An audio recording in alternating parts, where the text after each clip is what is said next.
अस्सलाम वालेकुम व्यूवर्स, मैं हूं एडवोकेट सनोबर मेमन और आप देख रहे हैं आम news official.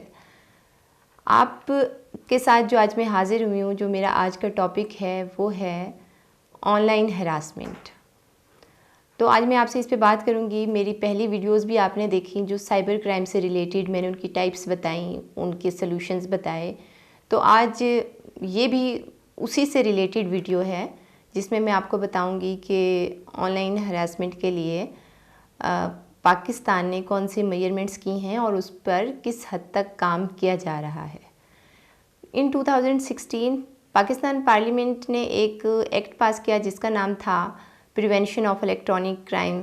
This is the set of laws, जिसके अंदर ये बताया गया था कि इंटरनेट से रिलेटेड जो भी जराइम होंगे उनके बारे में लॉज थे। लेकिन अनफॉर्चुनेटली उन लॉज पे इम्प्लीमेंटेशन नहीं हो पा रही है। उसकी बहुत सारी रीज़न्स हैं।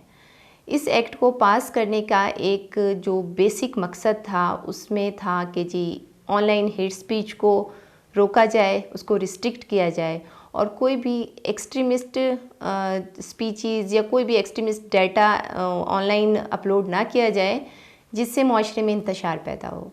और इसका जो तीसरा मकसद था वो औरतों की जो हरासमेंट, ऑनलाइन हरासमेंट इंटरनेट पे लोग कर रहे थे, उसको रोकना था और औरतों के राइट्स को, ऑनर को, रिस्पेक्ट को प्रोटेक्ट करना था। अब इसमें हुआ ये कि जब फेडरल इन्वेस्टिगेशन एजेंसी ने जब इसके बारे में काम शुरू किया तो 34 मिलियन यूज़र्स हैं इंटरनेट के पाकिस्तान में। और जो इन्वेस्टिगेशन एजेंसी बनाई गई उसके जो 500 इंडिविजुअल्स रखे गए उसमें, जिसमें 400 रिसेंटली ऐड किए गए। 34 मिलियन यूज़र्स की कंप्लेंट्स को देखने के लिए सिर्फ 500 लोग रखे गए। तो ये जस्टिफाइबल तो नहीं है कि सिर्फ इतनी आबादी के लिए इतने से लोग काम करें।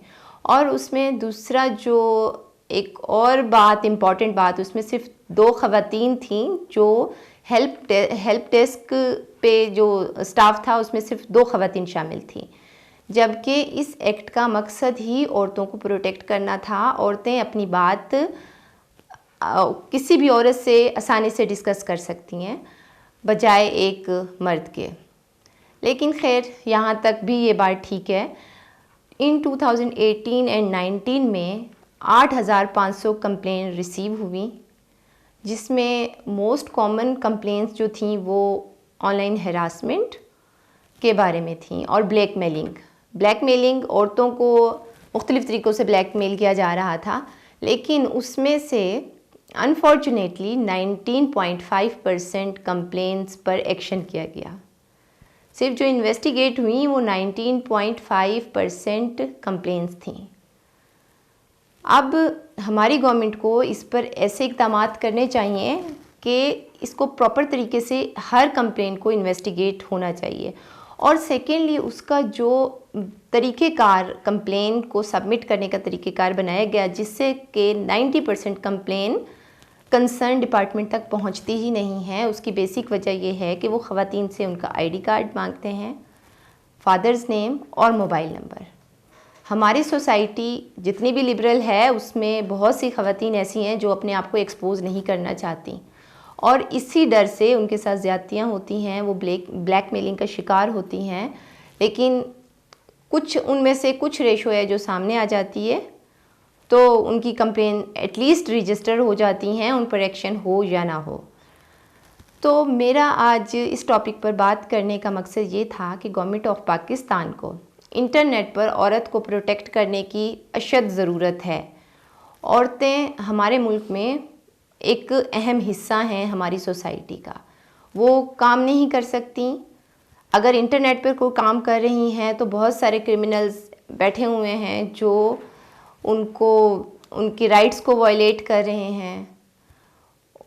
तो गवर्नमेंट ऑफ पाकिस्तान का ये इस बारे में एक्शन लेना और इन लॉज जो कि लॉज बनाए हुए हैं उन पर सबसे इम्पॉर्टेंट बात यह है कि इम्प्लीमेंटेशन होनी चाहिए। तो मेरी रिक्वेस्ट है गवर्नमेंट ऑफ पाकिस्तान से कि प्लीज़ इन लॉज को और फ्लेक्सिबल बनाएं और इस पर इम्प्लीमेंटेशन को ज़रूर करवाएं, जिस तरह से भी वो इसको इजी तरीके से करवा सकते हैं। Thank you viewers. आप मेरी वीडियोस को वॉच करते हैं, लाइक करें and subscribe my channel. Keep watching. Next time आपसे मिलते हैं एक नेक्स्ट वीडियो के साथ। Thank you so much. अल्लाह हाफिज़।